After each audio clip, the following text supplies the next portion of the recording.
This is Barry Zalma speaking for Claim School Incorporated's blog, Zalma on Insurance.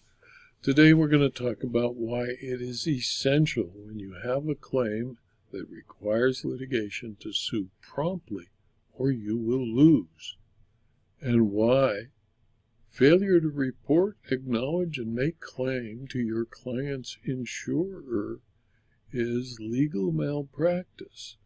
And it is the obligation of a lawyer to protect the interest of his, their, or its clients. In this case, David Quaknine and several of his companies sued their former attorney and his law firm for alleged malpractice connected to a 2014 suit. The district court granted the defendant's motion to dismiss. It ruled that the 2-year limitations period, which at the latest began to run in September of 2019, expired before the plaintiff sued in December of 2021. In Concepts Design versus Fisherbroyles, the 7th Circuit on March 31, 2023, resolved the dispute over whether the suit was filed promptly. The parties, called Comptoir by the Court of Appeal, which did business from Quebec, Canada, were sued for intellectual property infringement in 2014. Over a year later, waiting on its own, Comptoir hired Alastair Warr and his law firm to negotiate a settlement, or failing that, represent Comptoir in court. Comptoir told Warr that it had a policy with Intact Insurance Company that potentially could cover defense costs and indemnify it for the claims. Warr did not advise Comptoir to submit a claim to Intact, nor did Comptoir on its own report the claim to its insurer. The lawsuit did not go well, and the disclosures in the suit stated that Comptoir had no insurance agreement. A jury eventually found against Comptoir with a judgment over $3 million in damages. In February of 2018, Comptoir, through other counsel, told Intact about the attorney's fees and its claim. The notice, 4 years after the suit, was the first time Intact learned of the intellectual property suit. Comptoir reorganized after the adverse judgment. The bankruptcy court declared Comptoir bankrupt and discharged the judgment debt from the 2014 litigation. Intact, after receiving notice belatedly of the claim, denied coverage on September 10, 2019. When it demanded coverage, Comptoir sent to Intact, apparently for the first time, a copy of the complaint in the 2014 suit. In denying Comptoir's demand in September of 2019, Intact gave 3 reasons. 1.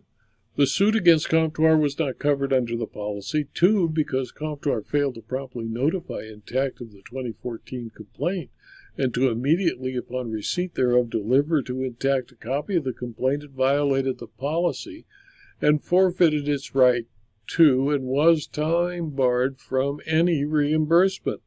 And 3, Comptoir listed its defense fees as amounts due to creditors, which implied that only the bankruptcy trustee could collect on them.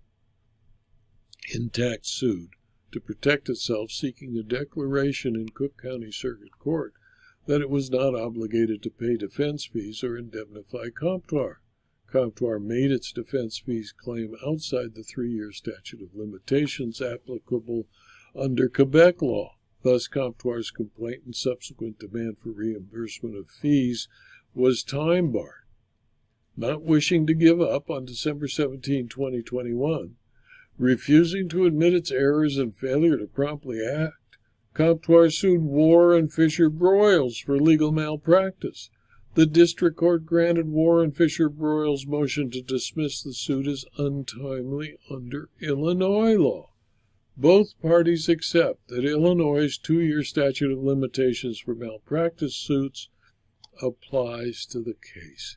They also did not dispute that the Illinois statute of limitations incorporates the so-called discovery rule, which delays the commencement of the relevant statute of limitations until the plaintiff knows or reasonably should know that he has been injured and that his injury was wrongfully caused.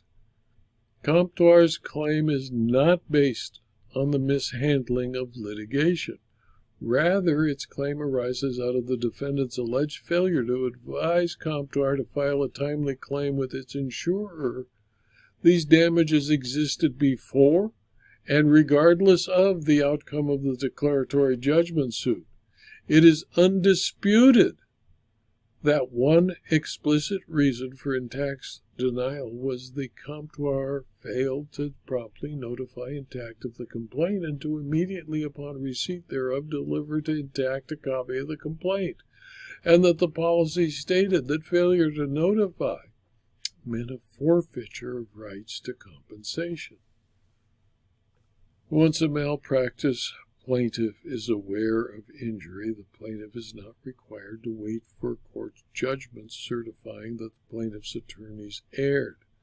Thus, the limitation clock for Comptoir started when it reasonably should have known of the alleged malpractice, and that occurred at the latest when Intact sent its letter in September of 2019 denying coverage to Comptoir.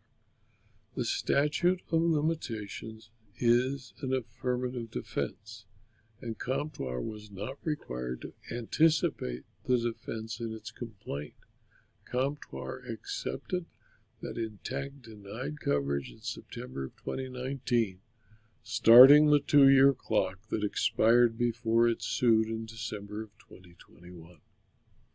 In my opinion, lawyers, like people not trained in the law, like their clients, all have an uncanny ability to avoid reading an insurance policy. The defense lawyer, with knowledge of the existence of a policy that could provide a defense to Comptoir, ignored the fact, answered discovery reporting that there was no insurance, and defended the suit on its merit, only to have a jury impose a multi-million-dollar verdict on Comptoir. After the judgment in a bankruptcy action, Comptoir made claim for its attorney's fees, only to lose because the claim was time-barred. Waiting even longer, it sued its lawyers for failing to advise it to report its claim to its insurer, only to lose again because its action was time-barred. It's necessary to read your policy. Had they read it, they would have made the claim on their own without waiting for advice from counsel, since they didn't ask the counsel for advice. And then, once they learned that counsel did something that they could claim was malpractice, they waited an extra 2 years before suing the counsel. This video was adapted from my blog, Zelma on Insurance, which is available free to anyone who clicks on the URL zelma.com/blog. And when you do, you can subscribe to the blog and be given notice of blog postings, usually 5, sometimes 6 days a week, and have access to the more than 450 blog postings. You can also subscribe to the YouTube and the rumble.com videos, where you can view the more than 650 videos on rumble.com. And if you view them on Rumble or on YouTube, please click on the like button on YouTube or the Rumble button on Rumble. And if you found this blog posting and or the videos to be of use to you, please tell your friends and colleagues so that they can also subscribe and pick up on this kind of useful information. And if you want more, please consider subscribing to my locals community and to my Substack publications. Thank you for your attention.